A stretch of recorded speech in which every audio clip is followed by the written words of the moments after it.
So guys, कैसा लगेगा आपको अगर मैं आपसे एक ऐसी रेस में दौड़ने को कहूं जिसका एक स्टार्टिंग पॉइंट तो है लेकिन उसका कोई फिनिश लाइन ही नहीं है।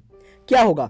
आप तब तक दौड़ोगे जब तक आपकी बॉडी में एक कतरा भी एनर्जी का बाकी रह जाएगा और जैसे ही एनर्जी खत्म होगी आप गिर जाओगे।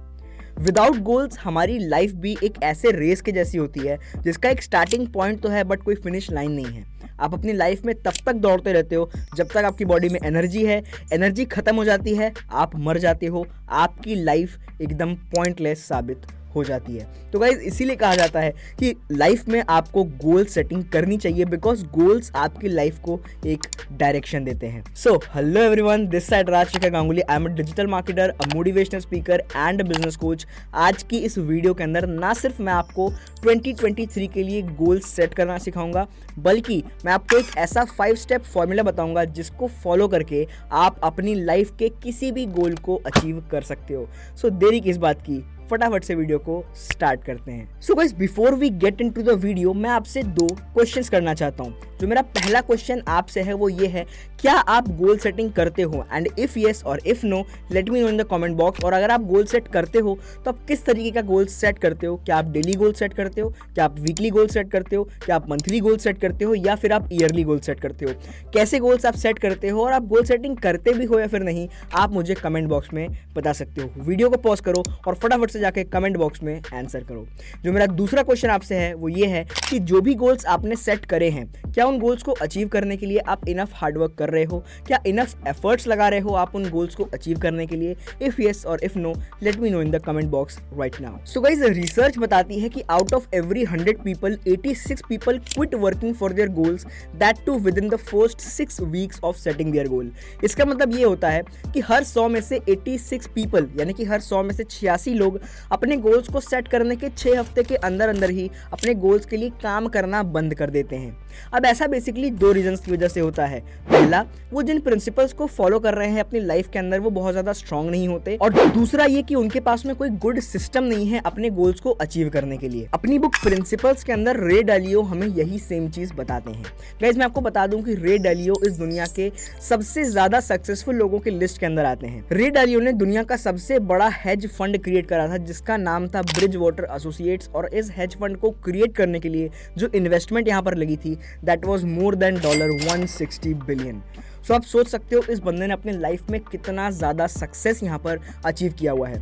जब इंटरव्यूज़ के अंदर रे डालियो से पूछा गया कि आपने अपनी लाइफ के अंदर इतना कैसे उखाड़ रखा है, तो रे डालियो ने एक सिंपल सा आंसर दिया कि मैं अपनी लाइफ के अंदर कुछ ऐसे प्रिंसिपल्स को फॉलो करता हूँ जो कि मुझे अपने गोल्स को अचीव करने के लिए हमेशा मोटिवेट करते हैं और मुझे लाइफ में हमेशा आगे बढ़ते रहने के लिए प्रेरित करते हैं। और इन्हीं प्रिंसिपल्स को रे डालियो ने अपनी बुक प्रिंसिपल्स के अंदर बताया है और वही मैं आपको आज के इस वीडियो में बताने वाला हूँ। So make sure you stay in this video till the end ताकि आपको हर वो प्रिंसिपल पता चल सके जिनको फॉलो करके आप अपनी लाइफ में हर एक गोल को अचीव कर सकते हो। सो गाइज, ये वीडियो 2 पार्ट्स के अंदर डिवाइडेड होने वाली है। इस वीडियो के पहले पार्ट के अंदर हम 4 ऐसे प्रिंसिपल्स के बारे में डिस्कस कर रहे होंगे जिनको अगर आपने अपनी लाइफ के अंदर इंप्लीमेंट कर लिया तो आप अपने लाइफ में बहुत ज़्यादा सक्सेस अचीव कर सकते हो। और गाइज, इस वीडियो के सेकंड पार्ट के अंदर हम एक 5 स्टेप प्रोसेस के बारे में जानने वाले हैं जिसको फॉलो करके आप अपनी लाइफ के अंदर किसी भी गोल को अचीव कर सकते हो। गाइज, आपको मैं बता दूं, आज तक मैंने अपनी लाइफ के अंदर जिस भी गोल को सेट करा है मैंने यही 5 स्टेप फॉर्मूला यूज़ करके उन गोल्स को अचीव करा है। अभी तक मेरी लाइफ के अंदर ऐसा कोई भी गोल नहीं है जिसको मैंने सेट करा हो और उसे बिफोर टाइम अचीव ना करा हो। मैं अपनी पढ़ाई नहीं कर रहा बट मैं आपको इस 5 स्टेप फॉर्मूला की पावर बता रहा हूँ। सो गाइज, मेक श्योर कि आप इस वीडियो के अंदर एंड तक टिके रहो ताकि आपको भी उस फॉर्मूला के बारे में पता चल सके और आप भी अपने 2023 के लिए जो गोल्स आप सेट करने वाले हो उनको बड़ी आसानी से अचीव कर सको। सो गाइस, अब फटाफट से जान लेते हैं कि मैंने 2022 के अंदर कौन से 6 गोल्स को सेट करा था और किस तरीके से मैंने उन गोल्स को बिफोर टाइम अचीव किया। तो गाइस, मैंने अपनी लाइफ का पहला गोल 2022 की शुरुआत में यानी कि जनवरी मंथ के अंदर डिसाइड करा था। ये गोल ये था कि मुझे मार्च आते आते कुछ भी करके अपने लिए एक आईफोन परचेज करना है बिकॉज कंटेंट क्रिएशन की जर्नी के अंदर आईफोन एक बहुत बड़ा रोल प्ले करता है। उस टाइम पर मैं समवेयर 40 से 50 हज़ार रुपये रुपये महीने का जनरेट कर रहा था। सो मैंने अपने आप से एक गोल डिसाइड कर लिया कि भाई कुछ भी हो जाए, मार्च से पहले पहले मेरे को कुछ भी करके आईफोन परचेज करना ही करना है। एंड गाइज डेट था 21 फरवरी 2022। मैंने अपने लिए खुद के पैसों से आईफोन 13 परचेज करा। आप मेरे इंस्टाग्राम प्रोफाइल पे जाकर इसका वीडियो भी देख सकते हो। इंस्टाग्राम प्रोफाइल आपको यहाँ पे मेरे स्क्रीन के ऊपर दिख रहा होगा। अब यार आईफोन तो अचीव कर लिया, इसके बाद में बहुत ज़्यादा मोटिवेशन आ गई थी और उसके बाद में मैंने अपने आप से अपना दूसरा गोल सेट करा 2022 का, जो कि था जून आने से पहले पहले कुछ भी करके 1 लाख पर मंथ तक हिट करना। और गाइज लिटरली बताऊं, उस टाइम पर मैं 40 से 50 हज़ार रुपये महीने का अर्न कर रहा था। और जब मैं सोशल मीडिया पे दूसरे लोगों की वीडियोस देखता था कि यार ये तो 4 लाख कमा रहा है महीने का, 5 लाख कमा रहा है, ये तो 2 लाख कमा रहा है महीने का, तो मेरे को बहुत ज़्यादा अजीब लगता था और कहीं ना कहीं मुझे लगता था कि मैं बहुत ज़्यादा अच्छे से काम नहीं कर पा रहा हूँ। इसी वजह से मैंने ये गोल सेट किया कि यार कुछ भी हो जाए, मुझे जून से पहले पहले 1 लाख पर मंथ अचीव करना है। और आप बिलीव नहीं करोगे, मई मंथ की जो मेरी टोटल इनकम थी दैट वॉज मोर देन ₹1,60,000। सो यार आप सोच सकते हो कि मोटिवेशन अगर आपके पास में हो, एंड अगर आपके पास में प्रोसेस हो, एंड अगर आपके पास में एक गाइडेंस हो, तो आप किसी भी गोल को अचीव कर सकते हो। अब यार गाइस इसके बाद में जुलाई के अंदर मेरा बर्थडे आने वाला था, 13 जुलाई मेरा बर्थडे है। सो मैंने सोचा कि बर्थडे आते आते कोई एक और गोल अपने लिए सेट करते हैं और उसको अचीव करते हैं। सो 1 लाख पर मंथ हिट करने के बाद में मेरे दिमाग में आया कि यार अब अपने लिए एक DSLR परचेज करना है। सो मैंने अपने आप को एक गोल दिया कि यार जैसे ही मेरा बर्थडे आएगा, बर्थडे से पहले पहले कुछ भी करके मुझे अपने लिए एक DSLR परचेज करना है। और यू वोंट बिलीव, जून ख़त्म होने से पहले ही लाइक 25 to 26 जून वो डेट था और मैंने अपने लिए अपने खुद की अर्निंग से सोनी का अल्फा 68 DSLR परचेज करा, जिससे अभी ये वीडियो रिकॉर्ड हो रहा है। अब यार गाइस इन 3 गोल्स को अचीव करने के बाद में मेरी खुशी और motivation both were on the 7th sky और मेरे को ऐसा लग रहा था कि अब तो मैं कोई भी गोल बड़ी आसानी से अचीव कर लूँगा। उसी टाइम के आसपास में 15 अगस्त वो डेट था इसी साल 2022 के अंदर, जब मैंने अपना डिजिटल मार्केटिंग एजेंसी यहाँ पर लॉन्च करा डिजिफाइंग ब्रांड्स के नाम से। और उस टाइम पे सोशल मीडिया के ऊपर बहुत सारे लोगों को मैं देख रहा था मैकबुक की अनबॉक्सिंग करते हुए, तो कहीं ना कहीं मुझे भी अपनी एजेंसी के वर्क के लिए मैकबुक की ज़रूरत यहाँ पर महसूस हुई। और उस टाइम पर मैंने अपने आप से एक गोल यहाँ पर सेट करा कि कुछ भी हो जाए, अक्टूबर आते आते तो यार मैकबुक कुछ भी करके अचीव करना है। And guys you won't believe, 5 सितंबर वो डेट था, मुझे आज भी याद है। मैं गया और अपने खुद की अर्निंग पे विदाउट EMI, मैं बता रहा हूँ आपको, विदाउट EMI फुल कैश पे 1,90,000 रुपये का मैकबुक प्रो का टॉप मॉडल मैंने परचेज करा, पूरा खुद की इनकम से, हार्ड कैश। और उसकी भी वीडियो मैंने अपने इंस्टाग्राम के ऊपर डाल रखा है, आप चाहो तो जाके देख सकते हो। सो गाइज ये 4 गोल्स को अचीव करने के बाद में लिटरली यार मेरी खुशी का कोई ठिकाना नहीं था। मैं जगह जगह जाके लोगों से बोल रहा था कि यार देखो मैंने ये गोल सेट किया और मैंने इनको अचीव करा। और मैकबुक देखने के बाद में बहुत सारे लोग आके मुझसे पूछ भी रहे थे कि भाई कैसे आपने अचीव करा, क्या करा आपने, क्या नहीं करा। तो उस टाइम पर मेरी खुशी जो है ना, उसका कोई ठिकाना था ही नहीं। सो गाइज अब दिवाली आने वाला था और मैंने सोचा कि अपने घर वालों को कोई गिफ्ट देते हैं। तो मैंने सोचा कि क्यों ना एक ऐसा टारगेट बनाया जाए जिसपे अपन अपने 1 हफ्ते की अर्निंग से अपने घर वालों को कुछ बहुत अच्छा गिफ्ट दे पाए। ठीक है, तो उसके बाद में मैंने ये चीज़ रियलाइज़ करी कि हमारे घर में कोई भी अच्छा टीवी नहीं था। जो हमारे घर में टीवी है वो बहुत पुराने ज़माने का, वो बॉक्स वाला टीवी है। और जब हमारे घर वाले सीरियल देखते हैं तो बहुत ज़्यादा उनको प्रॉब्लम होती है देखने के लिए। तो मैंने सोचा कि क्यों ना घर वालों को एक स्मार्ट टीवी गिफ्ट करी जाए। मैंने अमेज़ॉन पे सर्च करा और मुझे OnePlus का एक टीवी है, स्मार्ट टीवी, जो कि मुझे बहुत ज़्यादा पसंद आया, लेकिन उसकी जो कीमत थी that was more than 30,000 rupees. So मैंने क्या करा, मैंने डिसाइड करा कि 1 हफ्ते का अपन कुछ भी करके 30 से 40 हज़ार रुपये हिट करेंगे और घर वालों को वो टीवी यहाँ पर गिफ्ट करेंगे। और यू वोंट बिलीव, मैंने नवंबर के लिए गोल सेट करा था, बट दिवाली आते आते यानी कि 26 अक्टूबर शायद दिवाली थी और उसी टाइम पर मैंने घर वालों को गिफ्ट कर दिया स्मार्ट टीवी। अब यार गाइस इन 5 गोल्स को अचीव करने के बाद में मेरे दिमाग में आया कि यार अब कोई गोल अपन सेट नहीं करेंगे। बट कुछ दिनों के बाद में फिर मैंने रियलाइज़ करा कि यार अपन ने मैकबुक भी ले लिया, आईफोन भी ले लिया, अपन इतने सारे बिजनेसेस के अंदर एंटर कर चुके हैं, अपन कंटेंट क्रिएशन करते हैं, अपनी डिजिटल मार्केटिंग एजेंसी है। अगर हमारे पास में एक ऑफिस नहीं होगा, एक सेटअप नहीं होगा जहाँ बैठ के हम अपनी कंटेंट क्रिएशन की जर्नी को आगे बढ़ा सकें और क्लाइंट से मिल सके, तो ये तो बहुत बुरी चीज़ है। तो मैंने अपने आप से इस साल का लास्ट गोल यहाँ पर डिसाइड करा कि दिसंबर आते आते कुछ भी करके मुझे अपना एक ऑफिस कम सेटअप यहाँ पर रेडी करना है। And you won't believe, November 15 was the day जब हमारे ऑफिस का ये सेटअप कंप्लीट हो गया। अभी जो वीडियो आप देख रहे हो, ये मैं जिस सेटअप के ऊपर बैठ के बना रहा हूँ, इसी सेटअप की मैं बात कर रहा हूँ। और इससे जैसे इस रूम से आप बाहर निकलोगे, बाहर हमारा लग्जूरियस ऑफिस है। सो गाइज इस ऑफिस को और इस सेटअप को मैंने अचीव करा, जो कि मेरा 6ठा गोल था इस साल का। सो गाइज आप देख सकते हो कि ये जो 5 स्टेप प्रोसेस मैं आपको बताने वाला हूँ आज की इस वीडियो के अंदर, वो कितना ज़्यादा पावरफुल है। उसी 5 स्टेप प्रोसेस की मदद से मैंने अपने इन 6 के 6 गोल्स को अचीव करा before time. So guys, are you excited? Excitement हो रही है ना? आपके अंदर भी लग रहा है ना कि यार हम भी अपने गोल्स को अचीव करेंगे? बने रहो वीडियो के अंदर एंड तक, मैं आपको बताऊंगा उन 5 स्टेप फॉर्मूला के बारे में। So guys, let us start with the 4 principles. हमारा जो पहला प्रिंसिपल है that is pain plus reflection is equals to progress. अब इसका क्या मतलब हुआ? इसका मतलब ये है, तो मैं आपको एक एग्जांपल के थ्रू एक्सप्लेन करता हूँ। फॉर एन एग्जांपल, आपने अपने एक हाथ में एक कोक का बॉटल लिया हुआ है and you are shaking the bottle very hardly. क्या होगा? अंदर जो कार्बन डाइऑक्साइड है बॉटल के, वो बाकी गैसेस के साथ में रिएक्ट करेगा और एक स्ट्रॉन्ग प्रेशर को क्रिएट करेगा। अब इस स्ट्रॉन्ग प्रेशर की वजह से जब आप बॉटल को ओपन करोगे तो सारा जो अंदर का कोक है वो एक बार में फ्लड आउट हो जाएगा और पूरा कोक बाहर गिर जाएगा। ठीक है, वहीं पर दूसरी तरफ अगर आप अपने दूसरे हाथ में एक बॉटल, पानी का बॉटल आपने लिया हुआ है, अब आप उसको कितनी भी जोर से आप उसको शेक करिए, कोई भी फायदा नहीं होने वाला। बॉटल ओपन करोगे, जैसा था पानी वैसा ही रहेगा अपनी पुरानी कंडीशन के अंदर। यानी कि पानी जो है वो बाकी गैसेस के साथ में रिएक्ट नहीं करेगा और कोई भी रिएक्शन वहाँ पर नहीं होने वाला। अब गाइस, ये अंडरस्टैंड करते हैं कि इस एग्जांपल के थ्रू मैं आपको एक्सप्लेन क्या करने की कोशिश कर रहा था। सो यार, बहुत सारे लोगों की लाइफ में जब चैलेंजेस आते हैं, प्रॉब्लम्स आती हैं, परेशानियां आती हैं, तो वो बिल्कुल एक कोका कोला की बॉटल की तरह बन जाते हैं, एक बॉटल ऑफ कोक की तरह वो बन जाते हैं। अंदर बहुत ढेर सारा प्रेशर बिल्डअप होता है और एक पॉइंट के बाद जाके वो ब्लास्ट होके डिप्रेशन का फॉर्म क्रिएट हो जाता है। उसके बाद में वो गलत डिसीजंस लेने लग जाते हैं, बहुत ज़्यादा गुस्सा होने लग जाते हैं, चिड़चिड़े होने लग जाते हैं। जब भी आप उनसे बात करोगे तो वो ढंग से आपसे बात नहीं करेंगे, आपको गाली गलौज करेंगे और बहुत ज़्यादा गलत डिसीजंस बनाने लग जाते हैं। सुट्टा मारना, दारू पीना, बहुत सारे रॉन्ग डिसीजंस बनाने लग जाते हैं। और गाइस, वहीं पर दूसरी तरफ जो एक्सट्रीमली फोकस्ड पर्सन होते हैं, वो चाहे कितना भी स्ट्रॉन्ग फेस चल रहा हो उनकी लाइफ का, कितनी भी ज़्यादा प्रॉब्लम्स हो, कितने भी ज़्यादा चैलेंजेस हो, वो हमेशा एक पानी की बॉटल की तरह रिएक्ट करते हैं। यानी कि कोई रिएक्शन नहीं होता उनके अंदर। बहुत ज़्यादा एक्सट्रीम प्रेशर के बावजूद भी वो डिप्रेस नहीं होते, गलत डिसीजंस नहीं बनाते और प्रॉब्लम्स को फेस करना वो जानते हैं। प्रॉब्लम्स को जो है ब्रेवली फेस करते हैं। पहले फाइंड आउट करते हैं कि भाई प्रॉब्लम आई क्यों, एंड देन प्रॉब्लम को सॉल्व करते हैं। वो घबराते नहीं हैं और वो बोल सकते हो ना कि एकदम कोक की बोतल की तरह बिहेव नहीं करते कि फट जाएंगे एक बार में, गुस्सा करने लगेंगे, गलत डिसीजन बनाने लगेंगे, सुट्टा पीने लगेंगे। ये सारे काम वो नहीं करते, तो वो एक पानी की बोतल की तरह रिएक्ट करते हैं। गाइस, सचिन तेंदुलकर का नाम तो आप सभी ने सुन रखा है, तो यहाँ पर मैं सचिन तेंदुलकर का एग्जाम्पल लेना पसंद करूंगा। एक बार इंडिया पाकिस्तान मैच चल रहा था। मैच में जब बैटिंग कर रहे थे सचिन तेंदुलकर, तो वहीं पर पिच के ऊपर एक पाकिस्तानी बॉलर ने बेसिकली क्या करा कि जाके सचिन तेंदुलकर को गाली देने लगा। उसका माइंडसेट बेसिकली कुछ इस तरीके का था कि अगर मैं सचिन को गाली दूंगा तो वो रिएक्ट करेगा, उसका ध्यान गेम से हट जाएगा और मैं आसानी से इसको आउट कर दूंगा। लेकिन भाई, हमारे सचिन तेंदुलकर कहाँ भटकने वाले थे।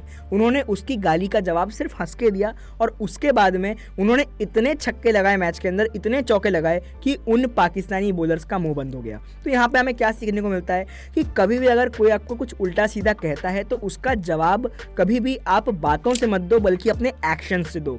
यहीं पर मैं एक दूसरा एग्जांपल लेना चाहूँगा जो कि मेरे रोल मॉडल हैं, जो कि मेरे आइडल हैं। मैं बचपन से उनको अपना आइडल मानता हूँ। वो भी एक बहुत फेमस क्रिकेटर हैं, आप सभी उनको जानते हैं। उनका नाम है महेंद्र सिंह धोनी, MS धोनी, राइट। सो MS धोनी को लोग कैप्टन कूल क्यों कहते हैं? क्योंकि किसी भी सिचुएशन के अंदर, कितने भी टफ सिचुएशंस आ जाए मैच के अंदर, वो कभी भी रिएक्ट नहीं करते, वो हमेशा कूल रहते हैं। इसीलिए सभी लोग उन्हें कैप्टन कूल के नाम से जानते हैं। और इसी वजह से उनका सबसे अच्छा बात मुझे यही लगता है कि वो कभी भी कितने भी टफ से टफ सिचुएशन के अंदर कभी भी रिएक्ट नहीं करते, वो हमेशा कूल रहते हैं। सो इन दोनों लोगों से हमने क्या सीखा कि कितने भी टफ सिचुएशंस हों, कितनी भी ज़्यादा चैलेंजेस हों, हम कोई चीज़ कर रहे हैं, हम उसमें फेल ही क्यों ना हो गए हों, यार उसका रीज़न फाइंड आउट करो कि अगर हम फेल हुए हैं तो what's the reason behind it and then try to solve the reason. ठीक है, अगर फॉर एन एग्जाम्पल कोई आपके साथ में गलत चीज़ हुई है तो आप उसका रीज़न फाइंड आउट करो ना यार, उसके ऊपर रिएक्ट करके आपको क्या मिलने वाला है, राइट। सो अब बढ़ते हैं आगे। यहाँ पर मैं एक और चीज़ ऐड ऑन करना चाहूँगा। अगर आप अपनी लाइफ के अंदर सक्सेसफुल बनना चाहते हो, if you want to become successful in your life, एक चीज़ हमेशा याद रखना, whether you are at any point of your life, whether you are at any phase of your life, pain will always chase you. दर्द, दुख, पीड़ा, कष्ट, तकलीफ, प्रॉब्लम्स, चैलेंजेस, ये सब हमेशा आपके पीछे रहेंगे। They will always chase you. और आप लाइफ के किसी भी पॉइंट पे रहो, लाइफ हमेशा आपको टेस्ट करती रहेगी। सो इसी वजह से जब भी आपको कोई प्रॉब्लम फेस करनी पड़े तो ये मत सोचो कि यार मेरे ही साथ क्यों होता है, ये सोचो कि इस प्रॉब्लम का सोल्यूशन कैसे निकलेगा। बिकॉज प्रॉब्लम को गाली देने से, लोगों के साथ में अच्छे से रिएक्ट ना करके आप क्या कर रहे हो, यहाँ पर आपके प्रॉब्लम तो सॉल्व होने नहीं वाली, उल्टा आप रिलेशन खराब करोगे, उल्टा आप आसपास के लोगों से अपने आप को कट ऑफ कर लोगे और ये आपके लिए बहुत बुरी बात होने वाली है। तो इसी वजह से प्रॉब्लम आए तो प्रॉब्लम का रीज़न फाइंड आउट करो, बिकॉज एक प्रॉब्लम जाएगी तो दूसरी प्रॉब्लम आएगी। This is the biggest truth of life, एक तरीके से आप कह सकते हो। गाइज, एक चीज़ को आप अंडरस्टैंड करो कि पेन जो है ना वो अलग अलग फॉर्म्स में आपके पास कभी ना कभी आती रहेगी। आपकी जो बॉडी है वो आपको डिजीजेस के फॉर्म में यहाँ पर पेन देने वाली है। आपके जो अपने लोग हैं जिन्हें आप अपना मानते हो वो कभी आपको धोखा दे के पेन देंगे, कभी वो आपकी बातों को ना मान के पेन देंगे, कभी वो आपकी इंसल्ट करके पेन देंगे। और जो सोसाइटी है हमारी, जो सो कॉल्ड सोसाइटी है हमारी, वो आपकी बातों को डिमीन करके और आपको यहाँ पर नीचा दिखा के, आपके गोल्स को एक बेकार चीज़ कह के और आपको मेंटली जो है ना यहाँ पर मेंटली आपको बोल सकते हो एक तरीके से दर्द देके यहाँ पर आपको पेन देने वाली है। सो इस चीज़ को अंडरस्टैंड करो कि this is a bitter truth, pain will always be there. जो दर्द है वो ऑलवेज रहेगा, किसी न किसी फॉर्म में आपके पास में आता ही रहेगा। अब देखो यार गाइस, ये तो कतई आपके हाथ में नहीं है कि आपके जिंदगी में पेन आएगी या फिर नहीं आएगी, ये कतई आपके हाथ में नहीं है। लेकिन ये जरूर आपके हाथ में है कि उन पेन्स को, उन प्रॉब्लम्स को, उन चैलेंजेस को आप किस तरीके से रिएक्ट करते हो। If you want success not failures, then कभी भी कोई भी प्रॉब्लम के ऊपर रिएक्ट ना करो, बल्कि उसको एनालाइज करो and then try to solve it. एक फॉर्मूला बस आपको याद रखना है कि हमेशा रिस्पॉन्ड करना है, रिएक्ट नहीं करना है। Principle number 2, embarrass reality and deal with it. अब इसका क्या मतलब हुआ? इसका एक बहुत सिंपल सा मतलब है जिसको मैं आपको एक एग्जांपल के थ्रू एक्सप्लेन करता हूँ। नो फॉर एन एग्जांपल, एक आदमी है जो कि रोड क्रॉस कर रहा है एंड वो देखता है कि दूर से एक ट्रक बहुत ही स्पीड में उसकी तरफ आ रही है और वो क्या करता है, ट्रक को देख के अपनी आंखें बंद कर लेता है। अब यहाँ पर क्या होगा, ट्रक आके उसको उड़ा देगी और उसका यहाँ पर एक्सीडेंट हो जाएगा। हो सकता है वो मर जाए या फिर वो बहुत ज़्यादा गंदी कंडीशन में चला जाएगा।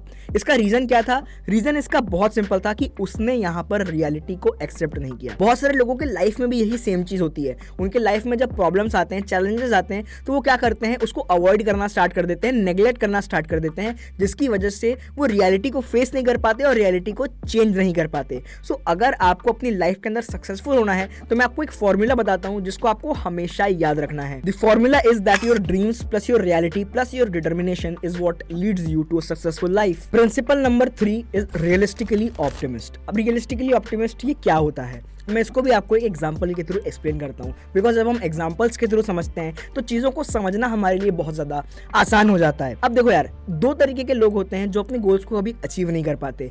पहले होते हैं नेगेटिवली ऑप्टिमिस्ट लोग और दूसरे होते हैं ओवर ऑप्टिमिस्ट लोग। अब ये नेगेटिवली ऑप्टिमिस्ट क्या है? नेगेटिवली ऑप्टिमिस्ट को आप नेगेटिव समझ सकते हो। बेसिकली ये नेगेटिव लोग होते हैं जिनकी लाइफ में हमेशा नेगेटिव मोड ऑन होता है। आप इनसे कुछ भी करने को कहोगे तो ये आपसे यही कहेंगे कि ये हमसे नहीं होने वाला, हम इसको नहीं कर सकते, ये मेरे बस की नहीं है, मेरे से होगा ही नहीं, मैं इसको कर ही नहीं पाऊंगा, ब्ला ब्ला ब्ला। ऐसी ही नेगेटिव बातें आपको इनसे हमेशा सुनने को मिलेंगी। सो जाहिर सी बात है, ये अपने लाइफ में कभी भी सक्सेसफुल हो ही नहीं पाएंगे, बिकॉज ये सक्सेस का सोच ही नहीं पा रहे हैं। जो हमारे ओवर ऑप्टिमिस्ट लोग होते हैं वो थोड़े निराले किस्म के प्राणी होते हैं बेसिकली, क्योंकि जब आप उनसे बात करोगे तो आपको एक पॉजिटिव वाइब आएगी। वो हमेशा आपको बोलेंगे कि यार मैं लाइफ में ये करूँगा, मैं लाइफ में वो करूँगा, मैं तो इतना कुछ उखाड़ दूंगा लाइफ के अंदर, देखना यार 2 साल के अंदर अंदर तेरा भाई करोड़पति बन जाने वाला है। उनके सपने होते हैं अंबानी वाले। लेकिन जब आप उनसे पूछोगे कि भाई कौन सी वो चीज़ है, कौन सा वो प्रोसेस है जिसको फॉलो करके तुम अंबानी बनने वाले हो, तो उनके पास में कोई जवाब नहीं होता। इसका मतलब कि उनके प्लान्स तो बहुत बड़े बड़े होते हैं, उनके प्लान्स तो दुनिया जीतने वाले होते हैं, लेकिन जब आप उनसे एक्शन प्लान मांगोगे कि भाई एक्शन प्लान क्या है, कौन सी वो चीज़ है जिसको तू करके अपने गोल को अचीव करने वाला है, तो उनके पास में एक्शन प्लान के नाम पे कुछ भी नहीं होता। कुणाल शाह से एक बार एक पर्सन ने एक पॉडकास्ट के अंदर कहा कि आने वाले कुछ सालों के अंदर इंडिया $1 ट्रिलियन इकोनॉमी बनने वाला है।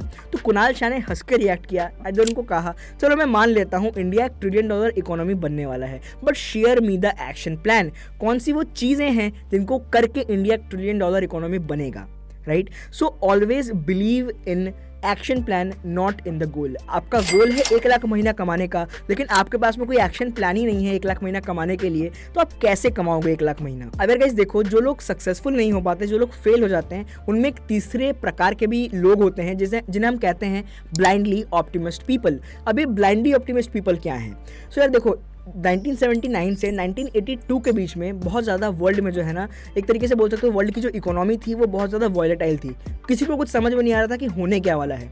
लेकिन उसी टाइम पे रे डालियो, जो कि हमारे बुक प्रिंसिपल्स के यहाँ पर ऑथर हैं, उन्होंने बेसिकली ये सोचा कि आने वाले कुछ साल के अंदर जो वर्ल्ड की इकोनॉमी है वो कहीं ना कहीं बहुत ज़्यादा ऊपर जाने वाली है। उनके पास में यहाँ पर कोई भी प्रूफ नहीं था इस बात का, उन्होंने सोचा नहीं, बस उन्होंने अज्यूम कर लिया कि ये होने ही वाला है। वो यहाँ पर ब्लाइंडली ऑप्टिमिस्ट हो गए, यानी कि अंधा यकीन करने लगे वो अपने अजम्पशंस पर बेसिकली। और उन्होंने क्या करा, अपने जितनी भी उनके पास में सेविंग्स थी प्लस उन्होंने बहुत ज़्यादा लोन लिया और सारा पैसा लेके उन्होंने डाल दिया मार्केट के अंदर। अब गाइस इसके बाद में साल 1982 के अंदर ग्रेट डिप्रेशन आया, और क्योंकि रे डालियो ब्लाइंडली ऑप्टिमिस्ट थे और उन्होंने पहले ही अपना सारा पैसा यहाँ पर लगा दिया था मार्केट के अंदर, उन्होंने सब कुछ यहाँ पर खो दिया।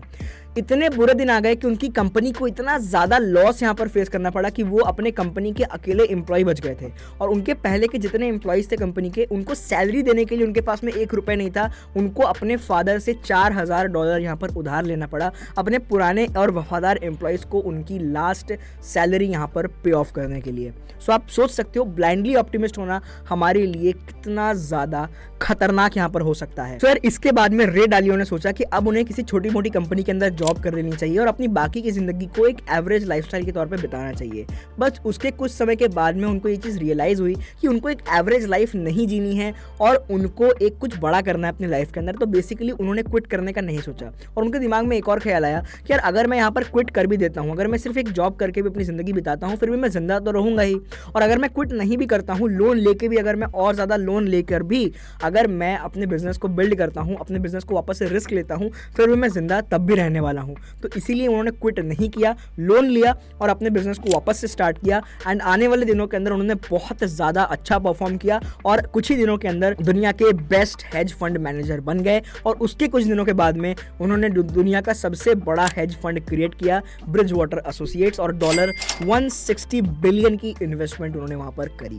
सो आप सोच सकते हो कि यार बेसिकली जब लाइफ में प्रॉब्लम्स आते हैं, जब लगता है सब कुछ खत्म हो चुका है, तब अगर हम वहाँ पर क्विट नहीं करते हैं और अगर हम अपने सपनों के लिए और ज़्यादा मेहनत करेंगे वहाँ पर, तो definitely we will achieve our goals. So guys, even if you face a lot of challenges, even अगर आपको लगे कि सब कुछ खत्म हो चुका है, फिर भी क्विट मत करना। हो सकता है यार भगवान ने आपके लिए कुछ बहुत अमेजिंग प्लान कर रखा हो और आप कुछ बहुत अमेजिंग करो अपनी लाइफ के अंदर। तो गाइस हमारा जो प्रिंसिपल नंबर 4 है, that is become radically open minded. अब रेडिकली ओपन माइंडेड बनने का मतलब क्या है? नाउ गाइस, आपने अपनी लाइफ के अंदर हमेशा ये चीज़ कभी ना कभी तो ये चीज़ आपने नोटिस ज़रूर करी होगी कि कुछ कुछ बंदे आपको इतने ढीठ मिलते हैं, उनको आप कितनी भी कोई चीज़ अच्छे से एक्सप्लेन करो, उनके लिए कितनी भी ज़्यादा बेनिफिशियल हो, उनके दिमाग में बात घुसती नहीं है। वो बिल्कुल एक ऐसी बॉटल की तरह होता है जिसका ढक्कन बंद किया होता है, उसको कितना भी पानी भरने की कोशिश करो, पानी उसमें भराएगा ही नहीं।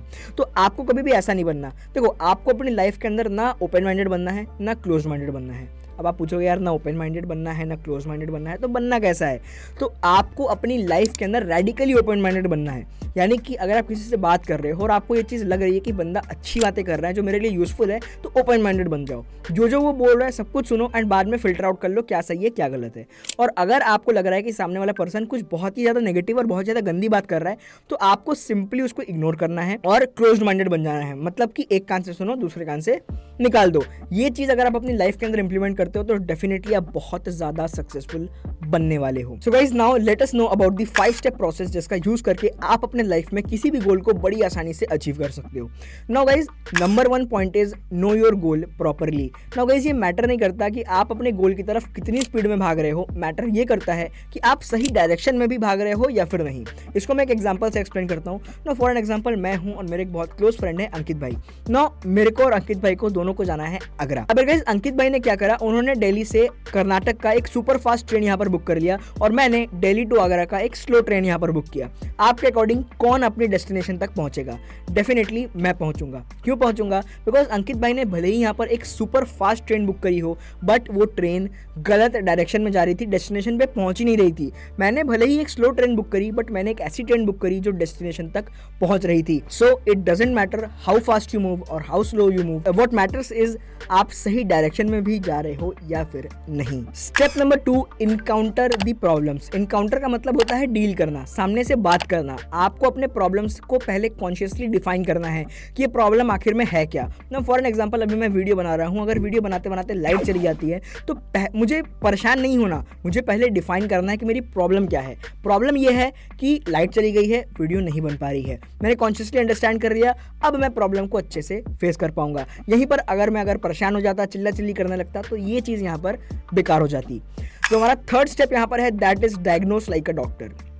अब आपने अपने प्रॉब्लम को कॉन्शियसली अंडरस्टैंड कर लिया, अब प्रॉब्लम के रीजन को अंडरस्टैंड करो, प्रॉब्लम को डायग्नोस करके, ठीक है। अब इसका मतलब ये हो गया, जब भी आप किसी डॉक्टर के पास जाते हो, अब यहाँ पर मैं अपने फादर का यहाँ पर एग्जांपल लेना पसंद करूंगा, बिकॉज मेरे फादर एक डॉक्टर हैं। सो मैंने बहुत बार नोटिस किया है कि मेरे जो पापा हैं बेसिकली क्या करते हैं, पहले कोई भी पेशेंट आएगा तो उनको पहले देखते हैं, कॉन्शियसली उसको अंडरस्टैंड करते हैं कि भाई इसको दिक्कत क्या है। पता चल गया कि उसको फॉर एन एग्जांपल XYZ कोई बीमारी है, देन वो ये पता करते हैं कि उस बीमारी का कारण क्या है, वो बीमारी इनको हुई कैसे। फॉर एन एग्जांपल, उनको ठंडी लग गई है, ठंडी क्यों लगी, उन्होंने बहुत ज़्यादा आइसक्रीम खा ली है, तो भाई आइसक्रीम खाना बंद कर दो, ठंडी लगना बंद हो जाएगी, है ना। सो आपको डायग्नोस करना है प्रॉब्लम को, ताकि प्रॉब्लम के आने का रीज़न पता चल जाए। अब अगर प्रॉब्लम है तो उसको आप एक बार तो सॉल्व कर सकते हो, लेकिन उसको परमानेंटली सॉल्व करने के लिए, जड़ से उखाड़ने के लिए आपको प्रॉब्लम के रीज़न को पता करना पड़ेगा। एंड उसको अगर आपने सॉल्व कर दिया, बूम, आपका प्रॉब्लम हमेशा के लिए सॉल्व हो गया। तो फॉर एन एग्जांपल, अगर आप सुबह 6 बजे उठना चाहते हो बट उठ नहीं पा रहे हो, तो आपको पहले पता करना है कि मैं क्यों नहीं उठ पा रहा हूँ।